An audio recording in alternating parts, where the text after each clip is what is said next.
Jack Posobiec. Welcome to the Charlie Kirk Show. I think you've been monitoring his speech. What is he talking about? What are we zeroing in on here, Jack? Well, I just caught there that he's talking about law enforcement. That he's talking about how really this, this election has centered around these ideas of which candidate stands up for the basics of for quality of life of the American people, and whether that is himself or Kamala Harris. And now you could be talking about the people of Springfield, Ohio, who find themselves in a very unique situation, but also the people of every major city in America, people who have been living in places like Los Angeles, people who live in Philadelphia, people who live in New York, Detroit, places Chicago, that I've visited in all the last couple of weeks here, that have absolutely deteriorated under this regime that is, for lack of a better term, is completely anti-civilizational. And what President Trump is talking about, it's not just the border, it's not just the lawlessness we see there. It's the lawlessness that we see everywhere. And the border is just one example of that, how we've become completely overrun, completely controlled by a corrupt ruling class in this country that cares more about America being the leader of the G7, and America being the global hegemon, and America taking on the BRICS nations, as if that's anything that's going to help the American people. And meanwhile, you've got homeless women with their babies in Springfield, Ohio, saying that she can't even get basic public housing because all the Haitians get first-run access to this. And Tim Walz, by the way, who's the vice presidential standard bearer on the Democrat side, is someone who all the way back in 2019 was doing the exact same thing. So you've got the Haitians to Ohio, and you've got the Somalians to Minnesota. And again, people are sitting there saying, who is it that's for us? And one of the things that I've said for a long time is that if you think this is all happening by accident, you still don't quite get it yet.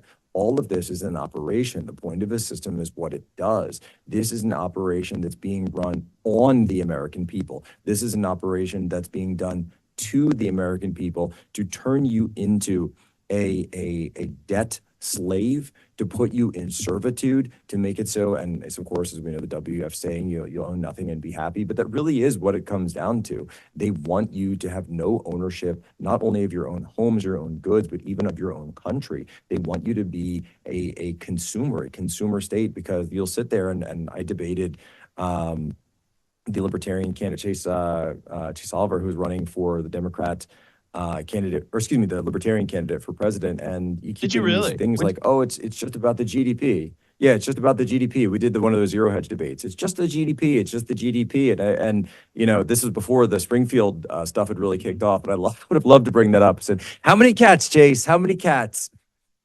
Well, how many cats have Jack, to go before for the service of the GDP?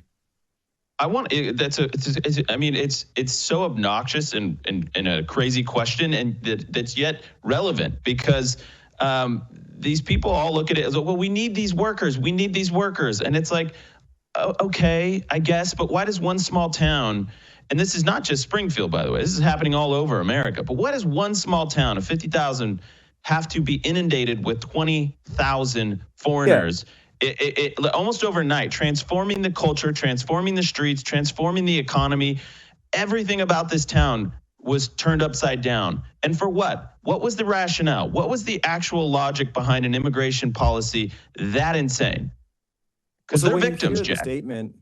They are. When you hear the statement of it serves the needs of the GDP, here's what's actually going on. Here's how it works in reality. They're sort of telling on themselves. Because in situations like this, there's always an economic hub, and there's always a business driver to it. And here's what it is in Springfield. In Springfield, you have a Japanese auto parts firm. You have a microchip processor fabrication plant that's in Springfield. You have various meat processing centers in Springfield. And guess what? Guess who's getting all the jobs in Springfield? Oh, it's the jobs for the migrants. It's the jobs for the Haitians. And you say, well, wait a minute. If there's all these unemployed people, all these homeless people in Springfield, why don't some of them just go take the jobs? And you of course, hear this old canard that, oh, these are jobs that Americans won't do.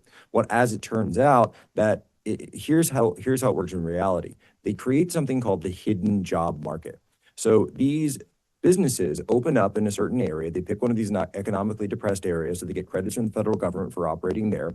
And then they realize, wait a minute, we can get more federal credits and we can get more federal subsidies if we go and hire migrants and refugees through the refugee resettlement program. So they go to the refugee resettlements, and this could be Catholic charities, it could be Lutheran charities, it could be various other charity groups and refugee groups that bring them in. And they tell them, or they work with a network of independent recruiters, they tell them about the job openings. So they rig the system and create what's called the hidden job market, so that the people that live in the town don't even know about the job openings. The job openings all go to who? The refugees. And now the company is getting federal subsidies for hiring the refugees, for hiring the migrants. They're getting more subsidies for operating in one of these areas, and they're essentially importing their own slave labor. They're importing their own low-cost workers. And by the way, at no cost to the company itself, because we, the people, the federal government, are subsidizing the entire thing. And the people who are the losers are, as you say, the people who lived in the town say, wait a minute, why is all of this stuff going on? Why are all the people coming in? And you realize there's massive economic drivers to it, but it's a perverse economy because it's being subsidized by the federal government. And of course, by the way, the local town council, the local city manager, the local mayor, even the local governor in the sense of Ohio, they love it because they all get the increased tax benefits of having all of these businesses in their area. So they have also a massive economic incentive to do what? Oh, to hide up or cover up the crimes that are being committed by the people who are there. And so, yeah, it's unfortunate that, sometimes school kids have to get killed in traffic accidents when one of these illegals crashes into a school bus on the first day of school and kills a little boy. But, that's all just worth it. That's just a sacrifice to the altar of the GDP. Well, and I 100% agree, and I think that's so well said, Jack. But let's expand this a little bit, right? You've got GOP rep Derek Van Orden in Wisconsin saying that his hometown is terrified after Venezuelan gang members' violent scourge. So there was Alejandro Jose Coronel Zarate, he's 26.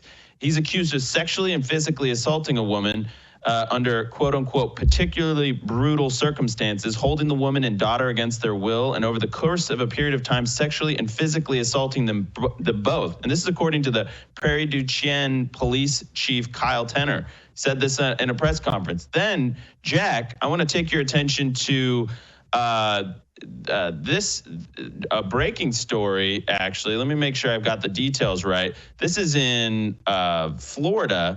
An illegal from the Dominican Republic just murdered an entire family. Actually, upstate New York. The killer's Julio Cesar Pimental Soriano. And we actually have a cut of this, 189. A crime scene unlike any other for Irondequoit Police Chief Scott Peters. This was a horrific scene. In almost 32 years of doing this job, I've never seen anything like it. Shock and horror from the Irondequoit community. A family of 4 victims of a homicide in their own home. Adults do what adults do, but kids are innocent. So take that for what it's worth. Mom was being a mom, protecting her children. Dad, I can't say, but nobody should ever be able to do this or be able to think that they could do that to a child. So, Jack, this is an illegal that was also wanted for a 2019 murder in the Dominican Republic, but he traveled to Puerto Rico, got a fake ID, and just hopped right over to America and has been able to stay because the whole system is inundated with people like this. And now a family of 4 is dead because we let an illegal alien into our country. Jack, your reaction? Yeah, one of the things that came up in that debate that I held with Chase Oliver and Robbie Suave and Ryan Grudusky were there as well, was that they will say, well, wait a minute, the rate, they start playing these statistics games and they'll say, well, the rate of violent crime from illegal immigrants is actually less than the rate of violent crime for all Americans. So therefore, you don't have a problem with crime, you just have a problem with illegals. To which, of course, will respond, but wait a minute, we can actually reduce the rate of illegal immigrant crime to 0%. You're never going to be able to do that with any general population, but every single one of these crimes is preventable in the first instance because we don't have to allow them break into our country. Yeah, but I don't agree with those stats, by the way. I think those stats are completely flawed. I mean, I'm on the other side of this break. I'll play a clip from John Legend basically being like, because he's a Springfield, Ohio native. So that's where he was born. I don't think he's probably been back for years or however old he is. But like the point is, he makes the same point that and he still lives there, right? No, yeah, right. We have a picture actually. If you want to put 191 B-roll, this is his Beverly Hills mansion. If we can throw that up, so you've got John Legend lecturing the people of Springfield, Ohio, who can't get basic government services, and this is where John Legend lives, in this huge mansion in Beverly Hills. It's like $18 million. And he's sitting there getting on his phone lecturing about the Christian ethic that we need to have towards 20,000 Haitian immigrants inundating a small town in middle America. It's absolutely disgusting.